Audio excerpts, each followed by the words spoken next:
எல்லாரும் நல்லா இருக்கீங்களா? இன்னைக்கான பதிவு பார்த்திங்கன்னா, ஒரு விஷயத்தை 1000 தடவை சரியாக செய்தாலும், நீ செய்யும் ஒரு தவறை வைத்து உன்னை எடை போடுவது மனித இயல்பு. இதுக்கு இந்த திருக்குறள் பார்த்துக்கோங்க. இதுக்கு விளக்கம் நான் அடுத்து படித்து காட்டுறேன். அதாவது வந்து பார்த்திங்கன்னா, நம்ம வீட்டில் ஒரு ஃபங்க்ஷன் நடத்துவோம். அந்த ஃபங்க்ஷனை நம்ம பார்த்து பார்த்து செய்வோம் பார்த்துக்கோங்க. அது வந்து எந்த தவறும் நடந்துடக்கூடாதுன்னு ரொம்ப நம்ம அதை கவனித்து ஒன்றையும் கவனித்து செஞ்சுருப்போம்.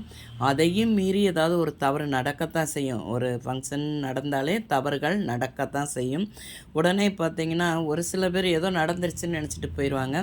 ஒரு சில பேர் அது ஒரு பெரிய குறையாக அந்த இடத்துல வைப்பாங்க பார்த்துக்கோங்க. அவன் வீட்டு ஃபங்க்ஷனுக்கு போயிருந்தேன், இந்த மாதிரி ஆயிடுச்சுன்னு சொல்லி அதை ஒரு 10, 15 வருஷம் 20 வருஷம் அப்படியே அவங்க இருக்கிற வரைக்கும் அதை சொல்லி காட்டுவாங்க. அன்னைக்கு அவன் ஃபங்க்ஷனில் அப்படி தான் நடந்துக்கிட்டாங்க அப்படின்னு சொல்லிட்டு. அதே மாதிரி யார் வீட்டுக்கு போனாலும் வைங்களேன், அந்த வீட்டில் உள்ள சூழ்நிலையை நம்ம யோசிக்கணும். ஒன்று அந்த வீட்டில் பால் இல்லாமல் இருக்கலாம், ஏதோ ஒன்று இருக்கலாம், காப்பி போட்டு கொடுக்க முடியாத சூழ்நிலையெல்லாம் அவங்க இருக்கலாம். உடனே போயிட்டு வந்துட்டு அவன் வீட்டுக்கு போனேன், ஒரு காப்பி கூட போட்டு கொடுக்கலன்னு அதுவே ஒரு 100 பேர்கிட்ட சொல்கிறது, அதெல்லாம் வந்து பெரிய தப்பு பார்த்துக்கோங்க. அதே சூழ்நிலை அவங்க உங்கள் வீட்டுக்கு வரும்போது உங்கள் வீட்டில் ஒரு பால் இல்லை, ஒரு டக்குன்னு காப்பி போட முடியலை, ஏதோ ஒரு சூழ்நிலை இருந்துச்சுன்னு வைங்களேன். அப்போ நம்ம யோசிக்கணும், இது மாதிரி தானே அவங்களும் அப்படி இருந்திருப்பாங்கன்னு. அப்படி யாருமே யோசிக்கிறது இல்லைங்க. டக்குன்னு உடனே அவன் வீட்டுக்கு போனேன், காப்பி கொடுக்கல, அது கொடுக்கல, இது கொடுக்கலன்னு சொல்கிறது, அதெல்லாம் பெரிய பாவம் பார்த்துக்கோங்க. அந்த மாதிரி குறைகள்லாம் யாரையும் சொல்லக்கூடாது.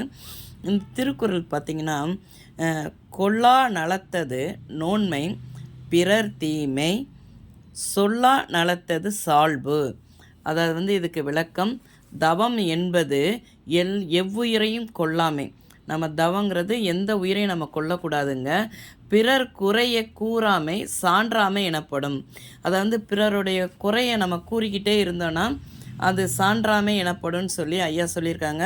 அதாவது வந்து நம்ம ஒரு நல்ல சான்றோர்களாக இருக்கணும் அப்படின்னா, அடுத்தவங்களுடைய குறையை நம்ம கண்டுக்காமல் போய்கிட்டே இருக்கணும். குறைன்னு இல்லை, ஏதோ ஒரு சூழ்நிலையில் நடந்திருக்கும் அப்படின்னு நினச்சிட்டு நம்ம போயிட்டே இருக்கணுங்க.